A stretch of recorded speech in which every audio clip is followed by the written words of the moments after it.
Good evening and welcome to the January 7th, or January 8th, 2026 council meeting for the Village of Mooringsport.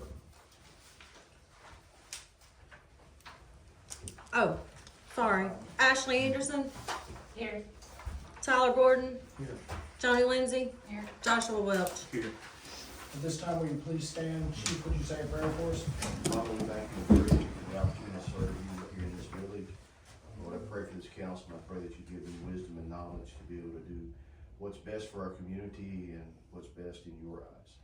And Lord, I just pray for each and every person here tonight. I pray that you bless them for being here. And Lord, that you'd be with this meeting. It's in Jesus' name we pray. Amen. Amen. At this time, we're going to say the pledge. I pledge allegiance To the flag of the United States of America and to the republic for which it stands, one nation, under God, indivisible, with liberty and justice for all. Thank you. You may be seated.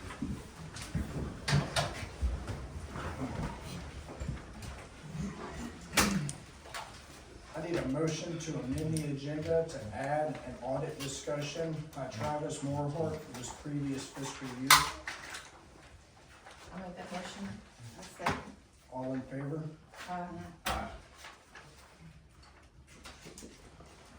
I need a motion to adopt the agenda. I'll make the motion. I'll second. All in favor? Aye. I need a motion to approve the minutes of the December 2025 council meeting. I'll make the motion. I'll second. All in favor? Aye. I need a motion to approve the December 2025 monthly financial report. I'll make that motion.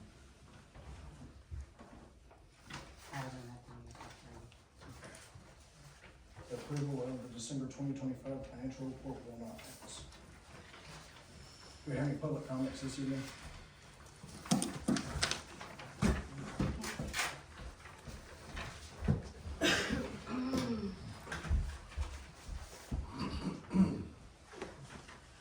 Miss Andy?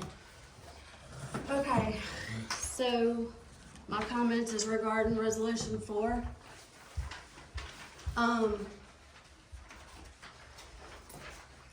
I would ask that, first of all, Tyler, thank you very much for trying to do what you're doing. I appreciate it more than you know.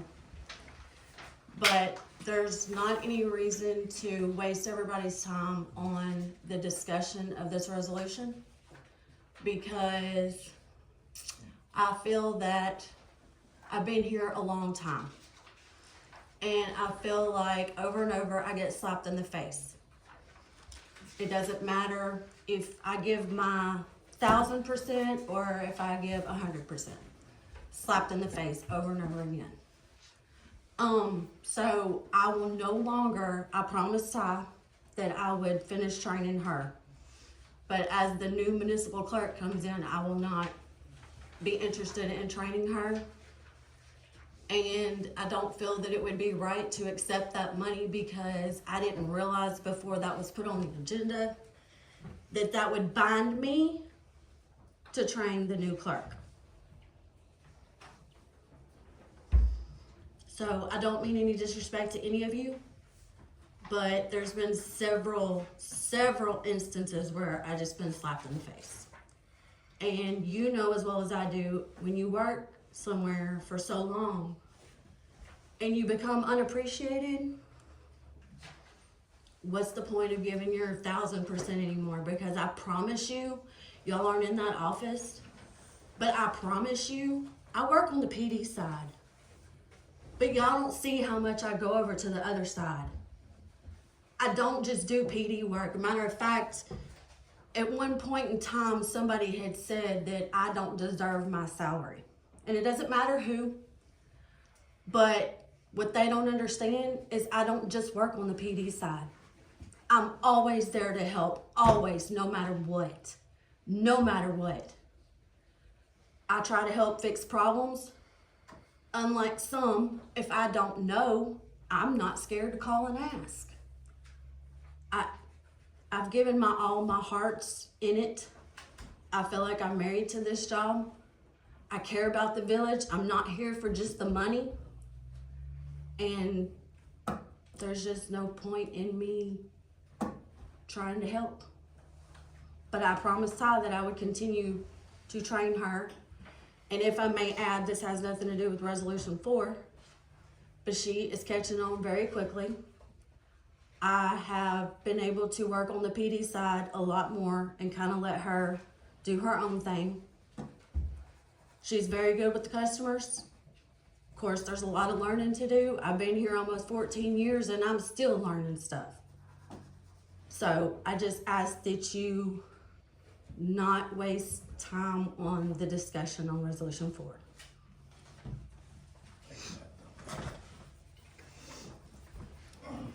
This time, we're gonna move on to my comments. Several things have gone on over the last month or so. We are meeting the LDH's requirements to make the necessary repairs to our booster station. We've already completed one phase of that, which was having that all the corrosion sandblasted off of the piping there at that booster station. That was $1,800 that will be spent from the $75,000 appropriation we are getting from Senator Jenkins' office that has been submitted. We have all the primer ready now that it's been sandblasted. We've got to go in and clean up some sand that's left over from the sandblasting, but we have a corrosive resistant coating ready to go for all of that piping, which I am going to do with my own materials, and the village did pay for the primer itself, but I'm going to use my materials and equipment to make that happen. Over the last month, we only had 2 small leaks fixed, which were just flex lines on service connections, both of which were probably caused by boring activities that have gone on in town over the last month or so. And we did have 1 large leak fixed up by the school, which turns out, as we turned the water off up there, we were able to isolate that leak extremely quickly because the valve that we needed to isolate that leak was one that was just replaced a few weeks back. So we found out that the line that leak happened on was a dead-end line that goes to literally nothing. It was a 4-inch main from our previous system, and it went to nothing. It has no service connection. It dead ends after the school. So we were, instead of fixing that, we were able to actually isolate it and just cut that valve off permanently. I don't know why it was ever on to begin with, but there are 2 valves up by the school, one of which was replaced and the other one which was there existing. We do have it on our list that we're gonna remove the valve box from that valve so that nobody can accidentally turn that valve on again, because it literally goes to nothing. Since, I don't know if it was back in 2011 or what, when they laid new water lines near the school, but it was an old line that a new line has been ran nearby it, but that line dead ended. It had a cap on it and it went to nothing, but it was all old iron/asbestos piping, and it had just rotted through like we see a lot of times with some of the leaks we have around town. I still am having trouble locating a part for our sewer jetter machine. It needs a new piston. It uses an old Ford motor from 1998, and I haven't been able to find a new piston for it. I've already disassembled everything and have it ready for a new piston to go in it. We have all the parts for it except that piston. I'm just still working on trying to find that. Every time that we have to call a sewer jetter out here, it's anywhere from $750 to $1,500. So once we get that jetter fixed, I'm estimating we'll have less than $700 in the total repair to have that machine running again. It's been sitting at our ponds for several years now. On another note, we have cut hours pretty significantly for water department, so there is some maintenance stuff that hasn't been done, but thankfully it's been kind of cooler month, so we haven't had a whole lot going on, and the things that have been going on we've been taking care of. Now that December is over and the holidays have passed, our property standards enforcement officer will be starting back up operations, getting some of these property standards issues resolved and notified for these people. On another note, we have been documenting what our treatment facility at the sewage pond has been using on water. I think we're roughly around 200,000 gallons a month that our sewage pond is using in water, so I've already, sent a message to council, letting them know what those numbers were, and I think we're looking anywhere from $950 to $1,200 a month in water that the sewage department should be billed for from the water department. So we need to maybe discuss billing the water department, billing the sewage department. That way when we have another rate study done by the LRWA, they can actually see what the village is using and exclude that from that survey. And, we can compensate the water department from the sewage department, because our accounts usually look better on sewage than water anyway. So water needs to be compensated for that, and that'll make our numbers look a little bit better. Another thing that the health department is wanting for our booster station on 169 is a either standalone or portable generator for that booster station as a secondary power source. Based on the math that I did on those pumps and the compressor there, we're gonna need a 65 kVW generator, which can either be a mobile generator or a standalone generator at that location. From my understanding, the village did have a FEMA generator that was on a trailer at one point that was sold at some point that we got after Hurricane Katrina and no longer have. I don't know when it was sold. I don't know anything about it other than we used to have one. And those generators go up to $70,000 or $80,000 now. So I'm gonna be working on seeing if some of my mayors in South Louisiana have access for us to maybe buy a used FEMA generator that will meet the expectations of LDH, just so that we have one. I would prefer us to have a mobile one on a trailer that if for some reason the power went out, we could just drive it down there, hook it up to the booster station, and not have an issue with that. So I will be working on that so that maybe we can spend $5,000 or $10,000 on a generator instead of $50,000 or $60,000, because a lot of our cost on fixing that booster station actually looks like it's gonna be generator at this point, unless we can find a used one. Street light repairs are in progress. I have contacted SWEPCO. Our new officer, Mr. Kaye, actually went around and got numbers off the poles of the street lights that we have that are out. So I've got that list here, and we're just waiting on SWEPCO to come and replace those bulbs. Our excavator needs a $200 throttle cable at some point. It is still usable. I've been manually adjusting the throttle on it, but it's been broken for a while, and we really need to get that throttle cable replaced. It was just old and it was brittle and it broke. I think it's been broken since before that I came into office, but that is something we need to look at doing when we have the funding to do so. Colby with the LRWA came out this month, and we had a clogged line on Acre Street, and we ran a camera. We were expecting to find a collapsed line at about 200 foot away from the manhole that we went into. Unfortunately, there's a tree that sits on top of that sewer main, a huge oak tree. We were expecting there to be an issue there, but we ran into an issue at 120 feet that was basically a full obstruction for the camera, so we couldn't even get all the way to where I think the actual issue is. But Colby was able to get his hands on some chemical that was better than what we've been using, that actually helped clear that line out. So over the last few weeks, that line has actually been cleared, but we are gonna bring another camera out here and try to run that again now that we've ran some chemical through it, and see if we can get through and see if we can find exactly where it's collapsed. We've got some grant money for that specific line, and LGAP/CUF money. It's LGAP actually. It's about $5,000, but the issue with that is I don't want to have a contractor come out here and dig up the sewer line and fix a place just for us to have another issue on that same line 50 feet away or something. So we're trying to make sure that we know exactly where the issue is before we do anything. And like I said, it's been staying pumped down like it's supposed to, so we're just waiting on Colby to come back out with that.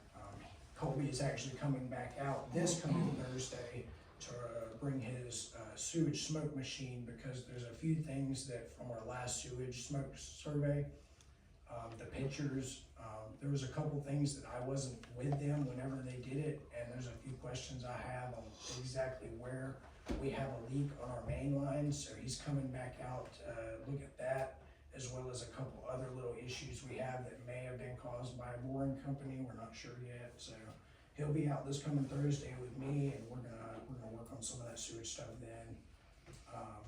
Xfinity is coming in next Thursday at 1 p.m.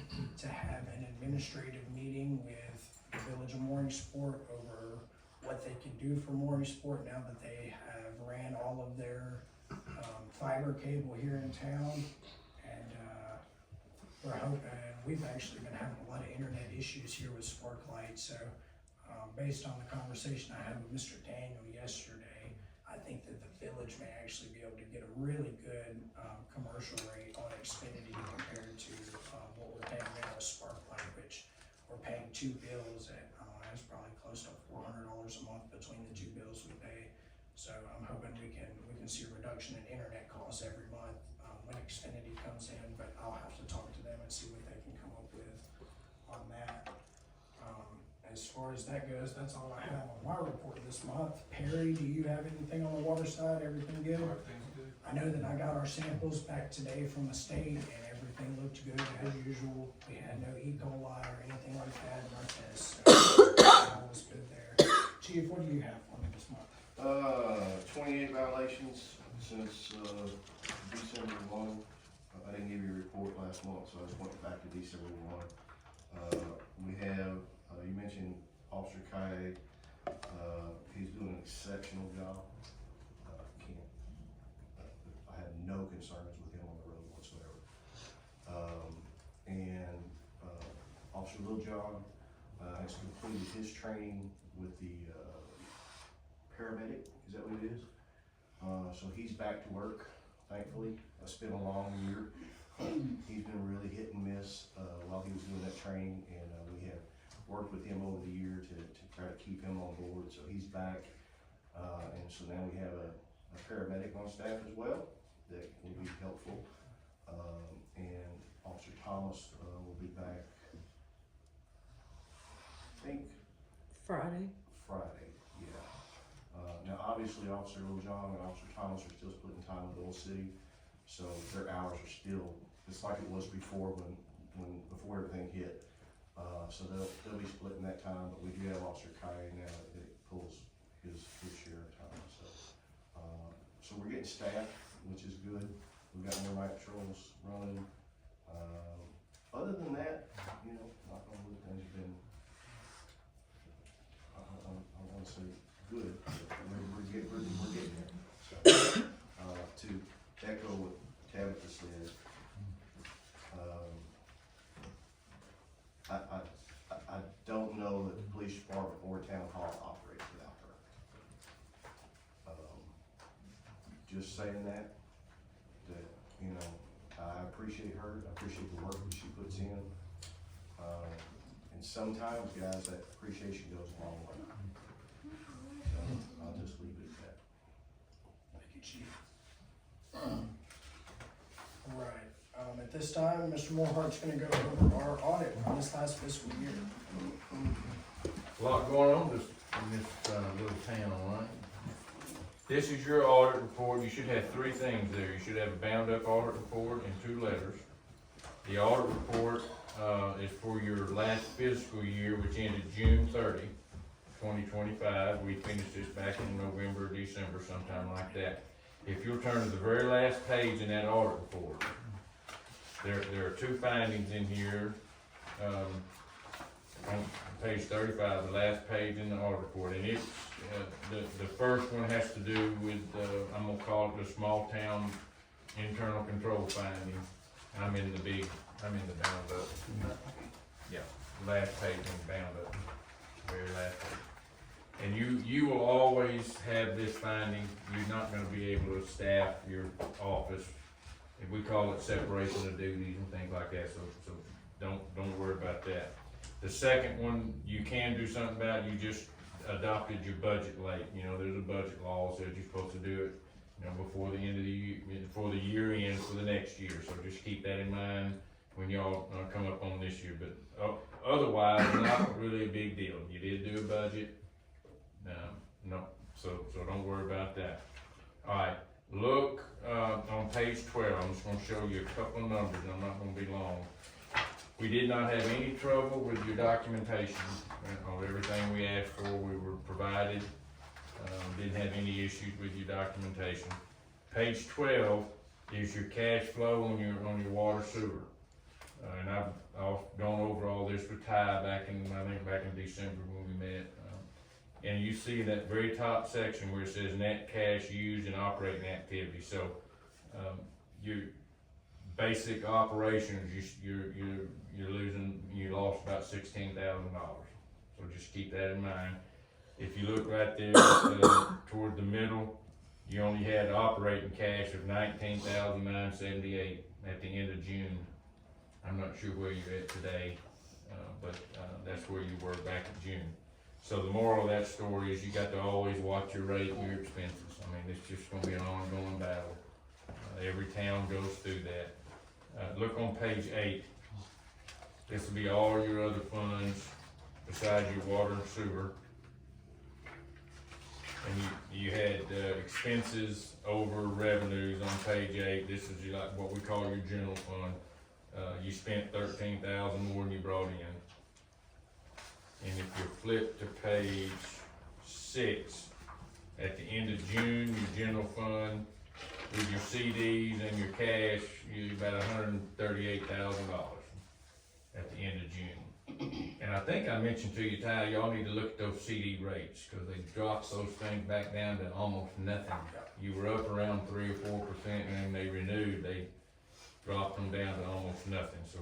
We'll likely be looking at possibly moving those if, Home Federal doesn't fix our rates, so Okay. that's something we'll be addressing next month, hopefully. Okay, so from an audit report standpoint, everything was, I would not worry about any of this, okay? Just get your budget done on time and watch it. The next item is this agreed upon procedures report. There are a few exceptions, there are not findings, just keep that in mind. And you can look at those at your leisure, there's nothing there that I consider of any concern, okay? If they rose to a level of concern, it'd be in your audit report as a finding. And then the last letter is just saying we did a governmental auditing standards audit, and there's nothing negative in this letter.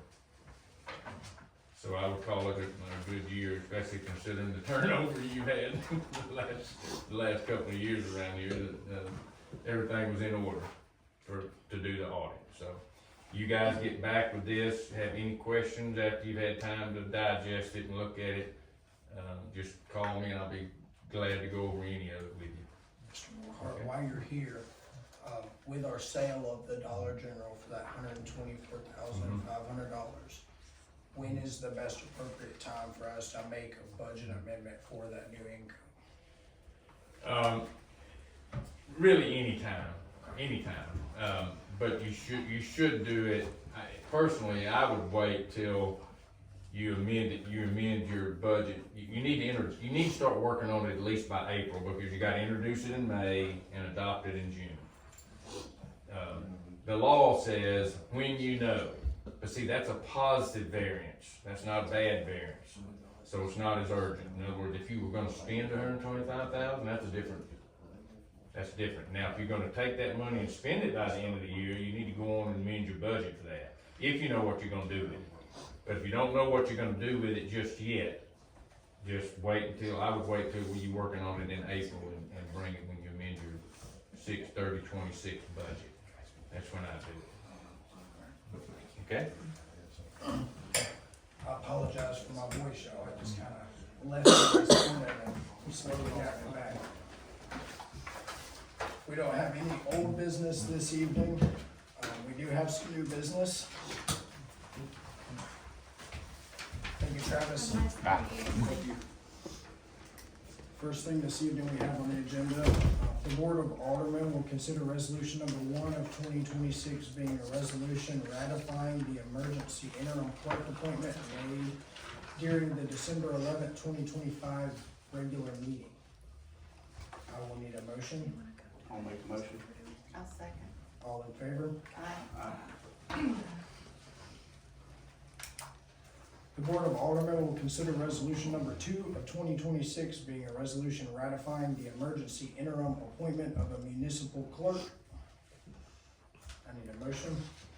I'll make, okay. I'll make a motion. Second. Yes, I'll second. All in favor? Aye. Thank you. The Board of Aldermen will consider resolution number 3 of 2026 being a resolution establishing employee classifications, defining core municipal holidays, and adopting a classification-based holiday compensation policy to ensure continuity of municipal operations. I need a motion. I'll make the motion. I would like to table this and have it just a work session over the next couple of weeks or so to kind of discuss it and I'd like to make a motion to table it. Okay. I'll second. All in favor of tabling resolution number 3 of 2026? Aye.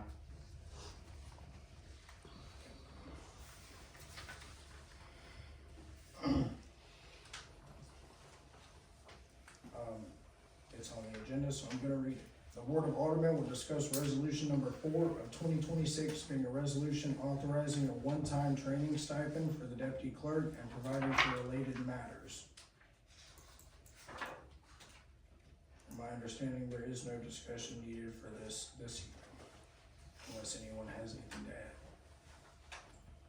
Okay, moving on.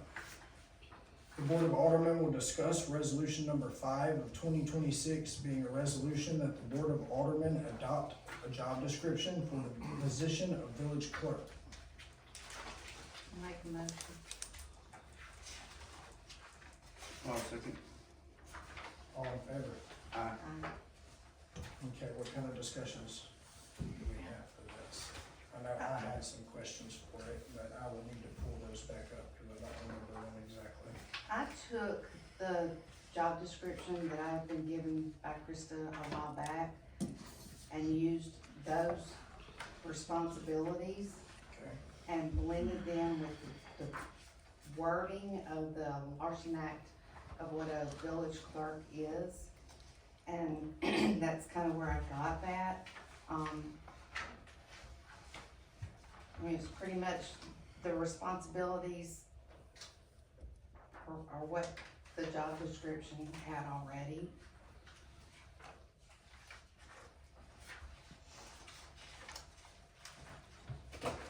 And I made a separate for utility clerk because I would like for us to be able to, like I said, I didn't have time to truly go through and look at numbers, but I know that with things that are being cut back on, I think that at some point, if not soon, that a utility clerk could also be hired. But they both have in there that they support the other clerk, because the reality was, or is that the village clerk has been doing both of those jobs. I think my main issue, I don't have any issues with it. My main questions were the qualifications that were presented on these two resolutions. I think my main concerns are, is QuickBooks proficiency required, and, why is that versus, the ability to learn, softwares and daily operations and all that. And, this seems to align more with larger municipalities than what we deal with, so most of you out here don't know what this is, but we have required qualifications for the clerk as a high school diploma or equivalent, a minimum of 3 years experience as a government clerk or private sector bookkeeper using QuickBooks, working knowledge of basic accounting and record keeping principles, and proficient with QuickBooks, Word, Excel, and Outlook. And I just, those kind of flagged me as something that, I feel like it may be more difficult for us to find somebody, applicable that has those qualifications yet can meet what we're able to afford to pay them. So those were really my my primary concerns, and it really goes the same for the utility clerk. On the utility clerk classifications, we have a minimum of 1 year experience as a government clerk or private sector bookkeeper using QuickBooks. Same, proficient with QuickBooks and Microsoft Office, Word, Excel, Outlook, and, just a note, most people that are able to do these positions, and we can afford to pay people to do these positions, don't have background knowledge on these things, but these are all things that are trainable on. So there are classes that the LMA offers on QuickBooks and accounting basics and just clerk classification stuff. Veronica Brown, that's at Oil City, she's actually the president of the Clerk Association. And me and her have even talked about, if we have somebody come in, she'd be willing to, they have scholarships that a new clerk could get to go to those training sessions in Baton Rouge and learn all of these things. So those were my primary questions and things that I wanted to bring up in regards to these. I felt like some of these were a little extravagant for what Mooringsport needs, just based on the fact that, Miss Fuller never had any qualifications, yet she did a wonderful job. Tabitha, you don't even have a high school diploma. You've been here for 14 years. Done a I great started job. off as a cleaning lady. So, those were my primary concerns with these things. The truth.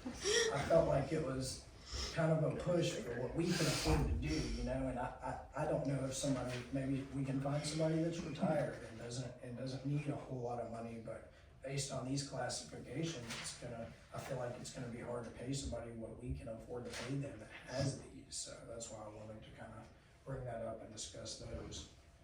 I think it's a good starting point. Resolutions can always be amended. Right. So, just like on searching for jobs on Indeed, different job boards, things like that, everybody has required qualifications, and a lot of people qualify for a job that maybe have 2 years experience or have 1 year experience.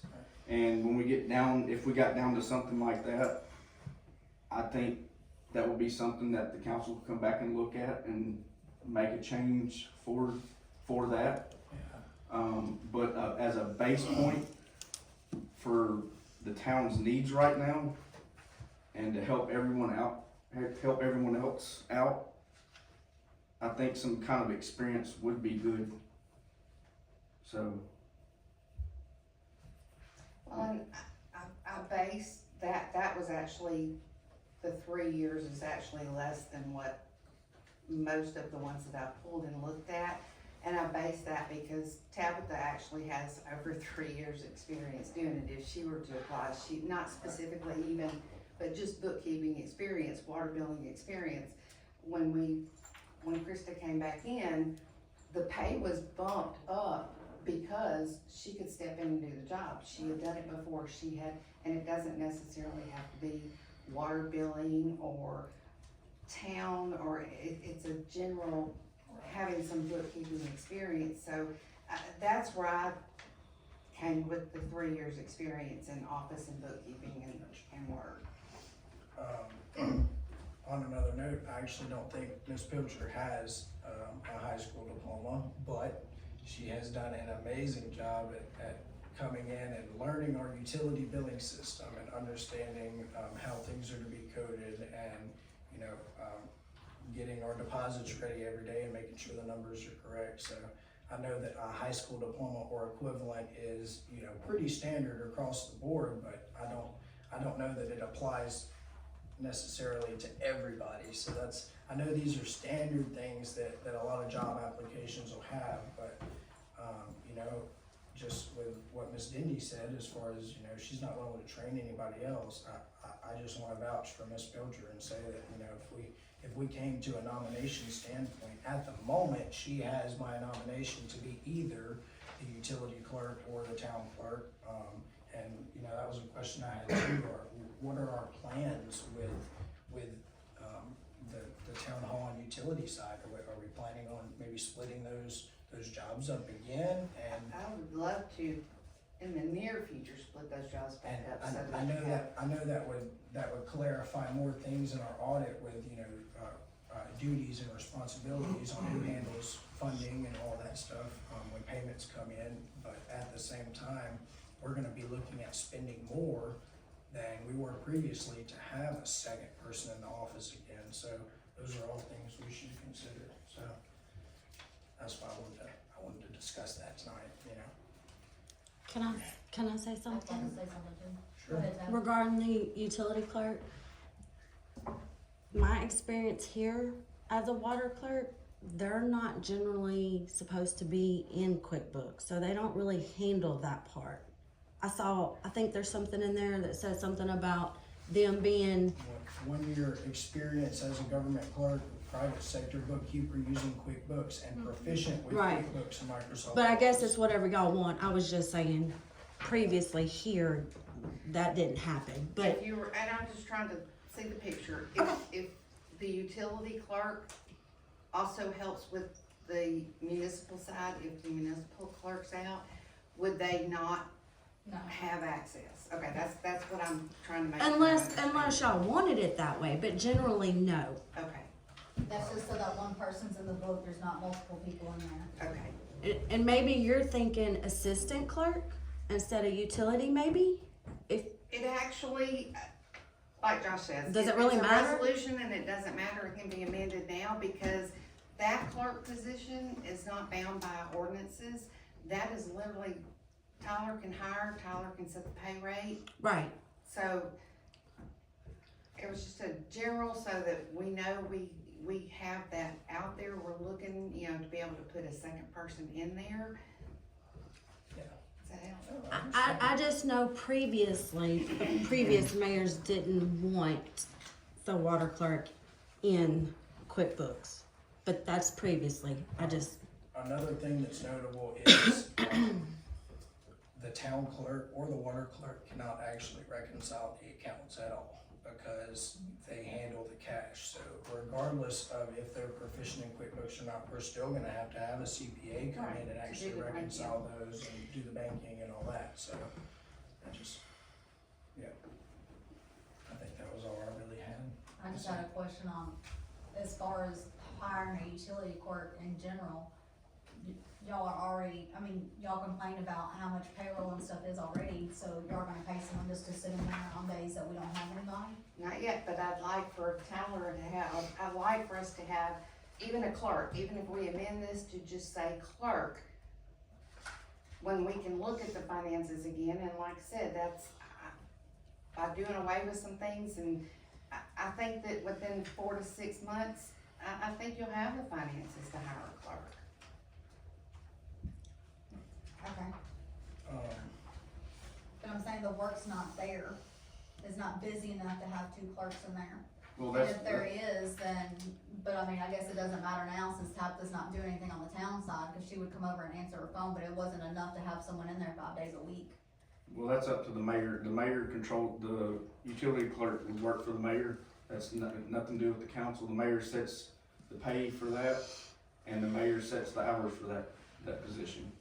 So if work got slow, it's up to the mayor to say, your hours for the week have been reduced, go home.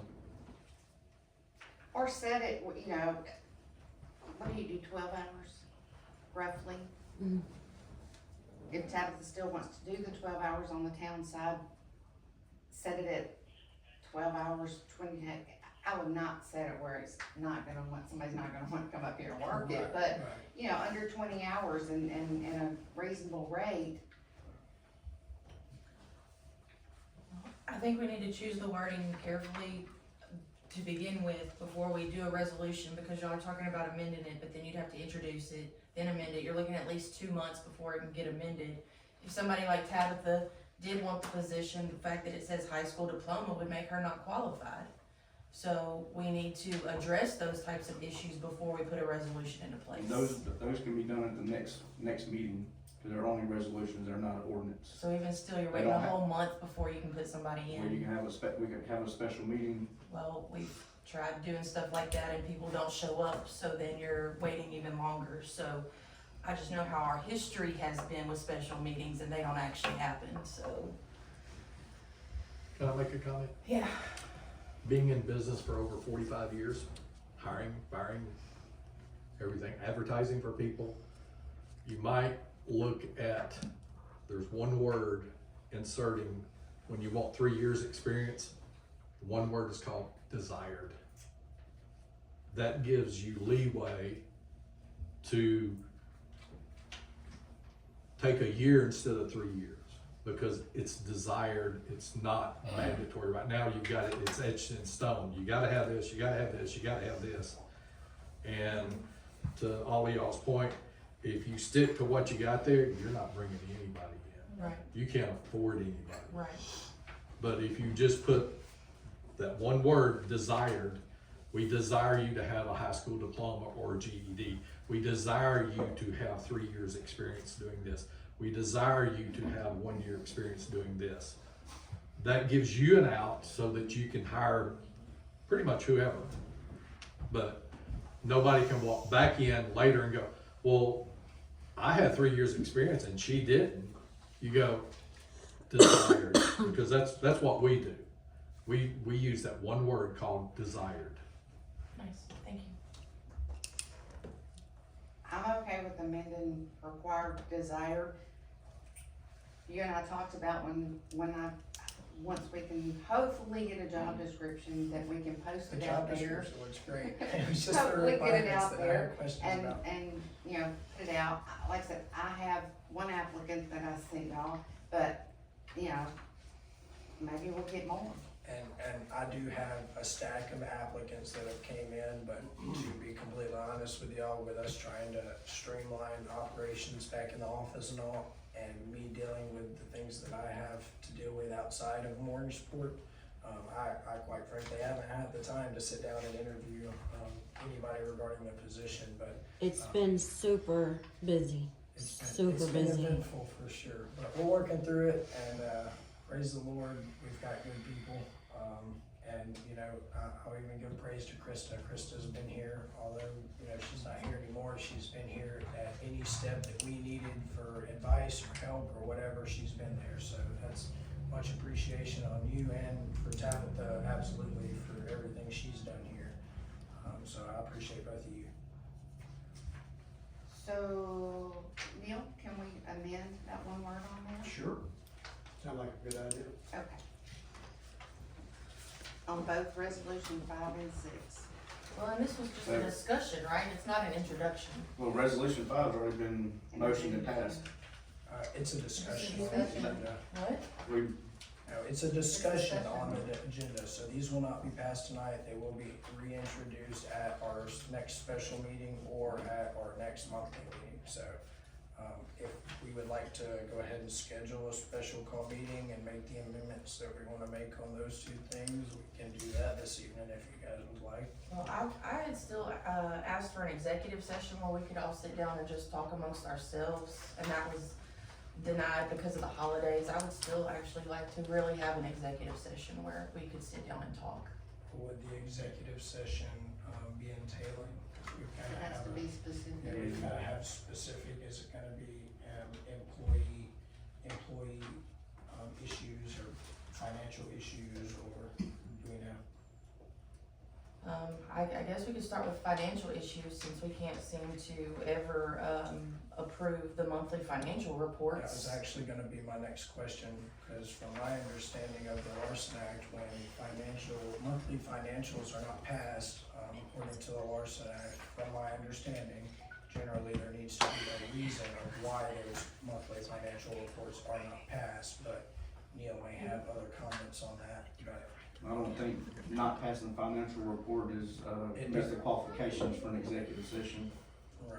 Or do we not need to sit down and discuss why there's an issue? Since I mean, we're not being told why there's an issue? I've sat with the mayor. But you have not sat with me. We have not been able to have a communication, and we can't unless we're, We can in a work session, or we can. It just has to have a quorum. Okay, so can we do it in an executive session? You're the one who said you don't wanna discuss certain things in open Well, meetings. I can't discuss if it has to do with a specific employee or employees. I mean, I can discuss the generals that I've discussed with the mayor. I mean, she could do an executive session based on resolution 3 that y'all didn't wanna pass with the compensation of the holidays and stuff, correct? No. Mm-mm.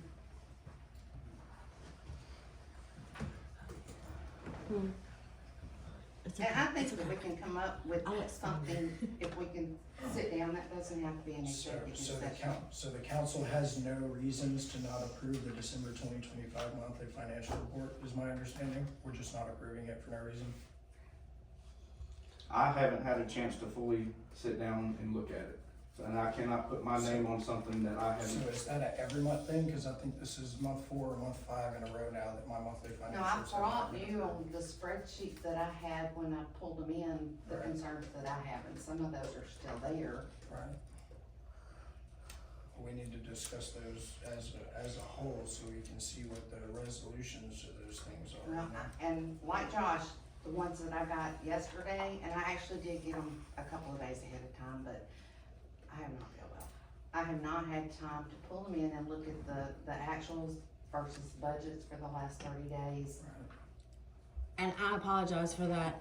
No, Me and it's Alyssa okay. worked our tails off all day long trying to get It's all right. everything together, so that was my fault. Well, honey, there's gonna be months where y'all don't get them 3 days in advance because of the way it falls. I understand, I'm just So- saying that's why I could not go through and look at what I needed to, but month after month after month after the meeting, I handed my concerns on them, so yes, this month I don't have, I can't tell you what they are. I can't tell you that I can approve them, cause I can't tell you what they are. And I can be available next Thursday night or anytime the following week if y'all wanna. I think it needs to just be a work session where we can look at anything that we have, that questions that I have about the budget that I can bring to everybody. It's just can't be anything specific as far as employees or, you just, that has to go into an executive. Something else that has concerned me some, many of our aldermen know at least, Mr. Irwin, cut his salary for the last 3 months in half down to, it was $975, down to $950, down to $425. For us to allocate additional funding, to our CPA so that the council could work with and meet with the CPA and myself to hash out some of these financial concerns, but, yet no meeting happened over the last 3 months. So that's a concern I've had as well, that Mr. Irwin, you know, cut his own pay so that we could afford to spend more time with our CPA to hash out issues with our financials, and it never happened. I was came not up and aware of met. that. I came up to town hall and met with You Camille. did meet with Camille, do you know when that was? She came once. Yeah, I think that's the only it's time I once. was asked to come up here. Okay. I wasn't familiar with that. Maybe she can come to the work session. Camille? That would be great. Yes. Yeah. Well, we tried scheduling a workshop to go over all of this with Camille, and we can never get a response back from anyone in the group chat for Camille to come or to have the workshop, because no one would respond, so there was no quorum. So yes, those meetings were trying to be held. I think that's all I have for this evening, and that completes everything on our agenda this evening. Ms. Anderson, do you have any comments? I do not. Ms. Lindsay? Mr. Roach? Thank you, Neil, for your service to the town. Sure. Surely appreciate it. That's all I have. All right, I need a motion to adjourn. I'll make the motion. All in favor? Aye. Hey, this was a smooth meeting. We're getting better.